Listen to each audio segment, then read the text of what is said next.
I never thought I'd become the kind of husband who spies on his wife.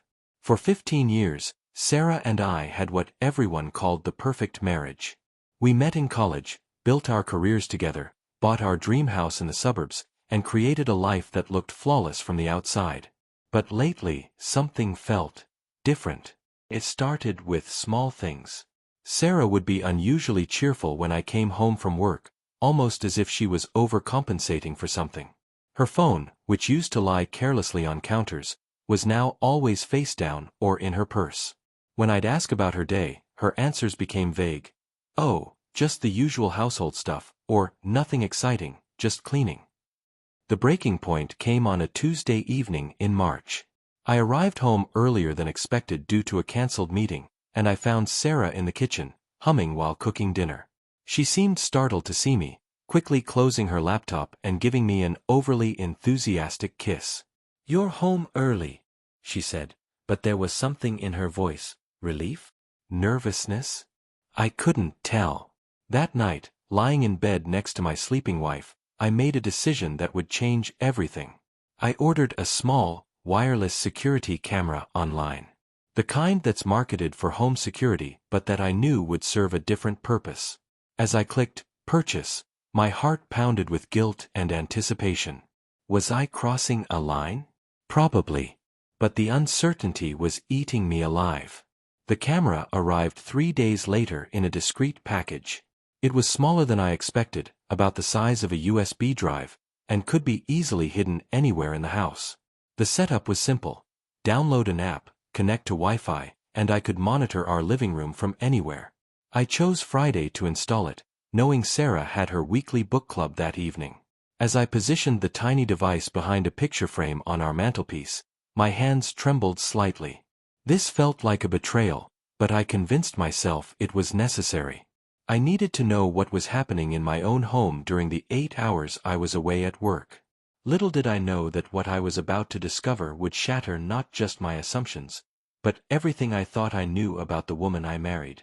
If you enjoyed the story, leave your comment, give it a like and subscribe. Thank you very much.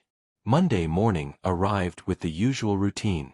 Sarah kissed me goodbye at 7:30 a.m., reminding me she'd be doing some spring cleaning and might not answer her phone much. I nodded, grabbed my coffee, and headed to the office, my phone burning a hole in my pocket with the new surveillance app installed. I waited until 10 a.m. before opening the app for the first time. My heart raced as the live feed loaded, showing our empty living room bathed in morning sunlight. Sarah was nowhere to be seen, probably upstairs or in the kitchen. I felt both relieved and foolish. What had I expected to find? For the next hour, I checked sporadically between meetings. Sarah appeared occasionally, carrying laundry or dusting furniture, looking perfectly normal. I began to feel guilty about my paranoia. Maybe I was overthinking everything. Maybe the changes in her behavior had innocent explanations.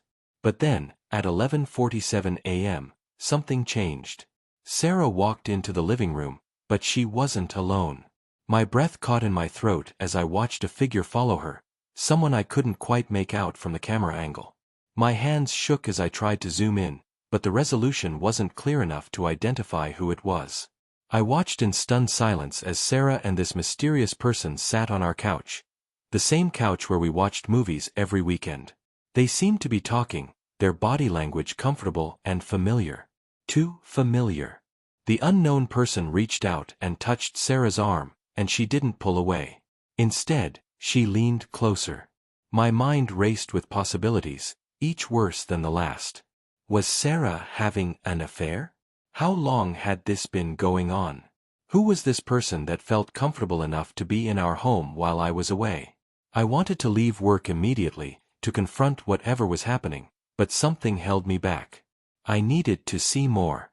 I needed to understand the full scope of what I was dealing with. The rest of that day was torture.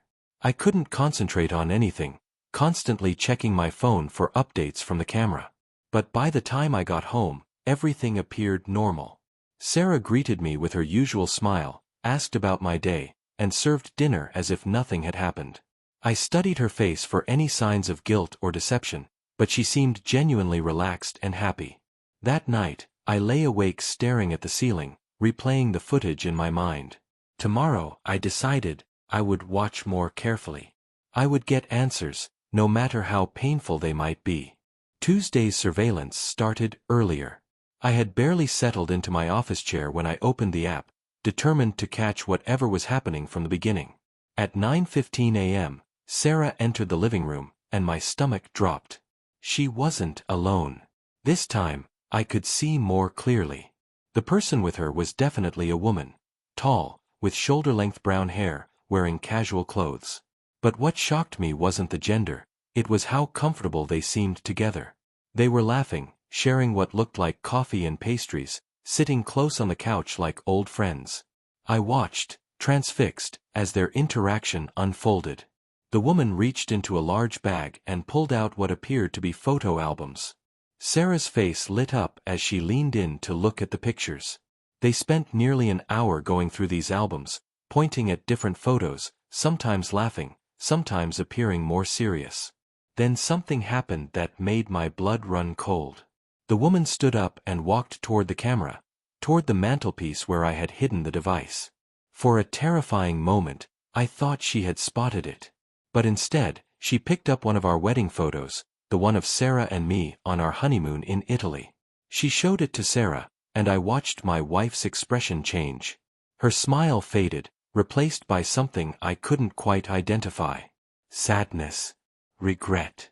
The woman sat back down, still holding our wedding photo, and they began what appeared to be an intense conversation. I was so absorbed in watching that I nearly missed my 11 a.m. meeting.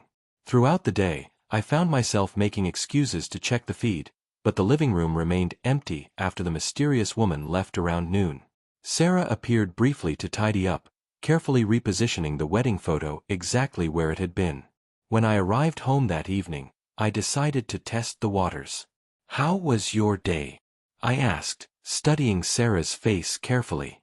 "Oh, quiet," she replied, not meeting my eyes.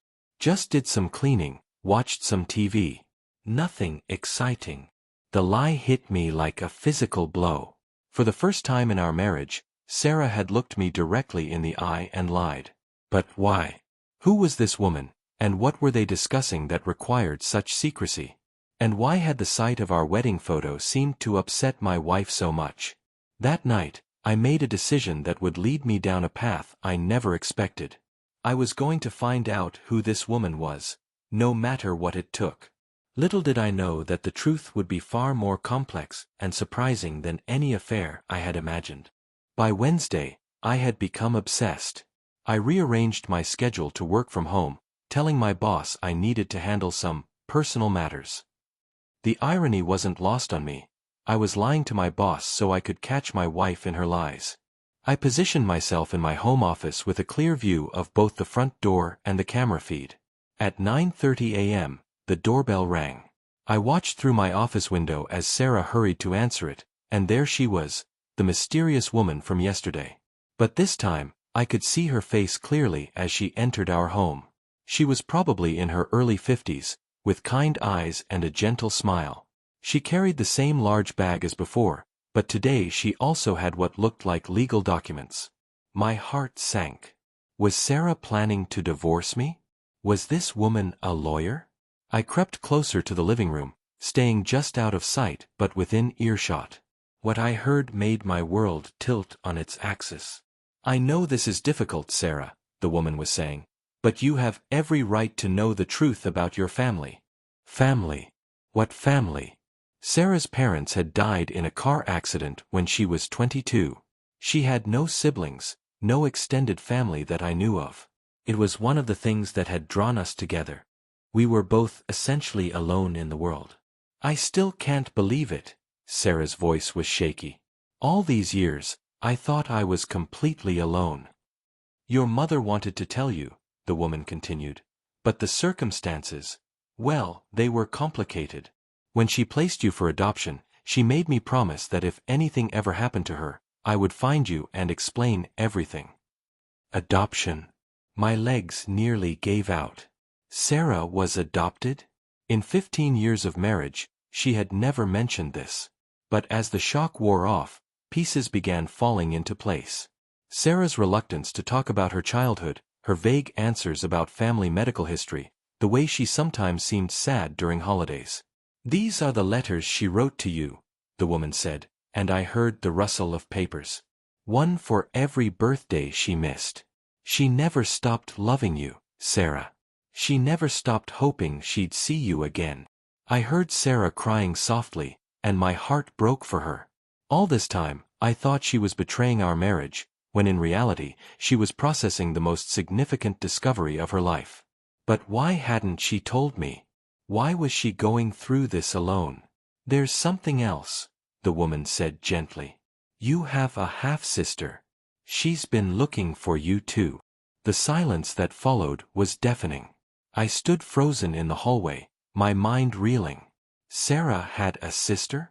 A family she never knew existed? And she was learning all of this while I was at work, thinking she was having an affair. I quietly retreated to my office, my hands shaking as I tried to process everything I had overheard. Tomorrow, I decided, I would confront Sarah. But not with accusations, with support. She needed her husband now more than ever, even if she didn't know it yet. Thursday morning, I made a decision that would change our marriage forever.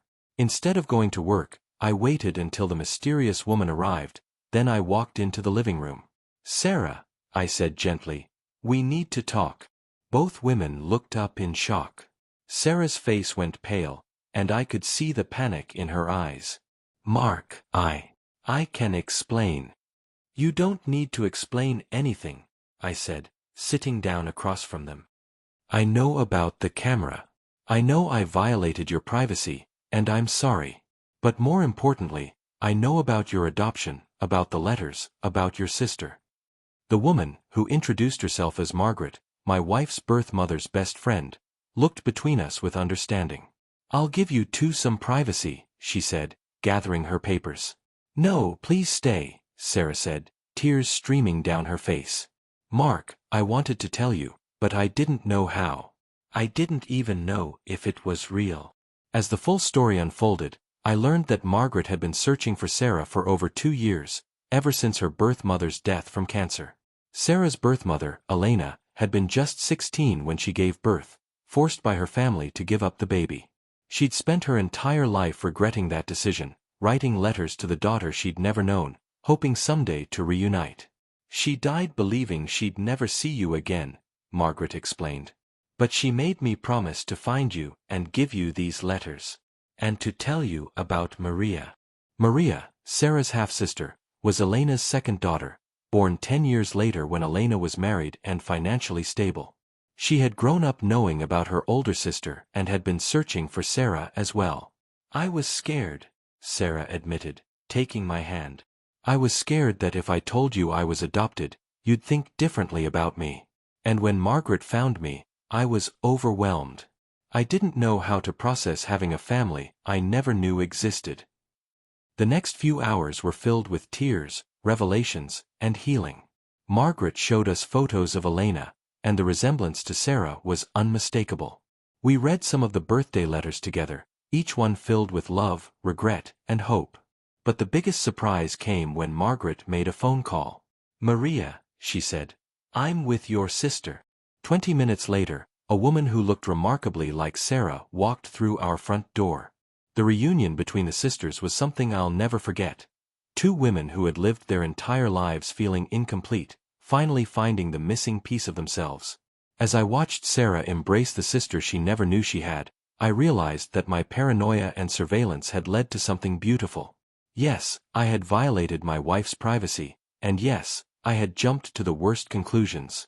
But in doing so, I had also discovered that the woman I married was even more remarkable than I had known. Sarah had been protecting me from her own pain, trying to process this life-changing discovery without burdening our marriage. Instead of having an affair, she had been falling in love with the family she never knew existed. That evening, after Margaret and Maria had gone home with promises to return soon, Sarah and I talked until dawn. We discussed trust, communication, and the importance of sharing our burdens. I apologized for the camera, and she apologized for keeping secrets. "Promise me something," I said as the sun rose. No more secrets. Whatever life throws at us, we face it together. I promise, she said, and for the first time in months, her smile reached her eyes. 6 months later, Maria was the maid of honor at our vow renewal ceremony. Sarah had found her family, and I had learned that sometimes the most beautiful truths come from the most unexpected places. The hidden camera that I thought would reveal betrayal instead revealed the depth of my wife's capacity for love, and taught me that trust, once broken, can be rebuilt stronger than ever.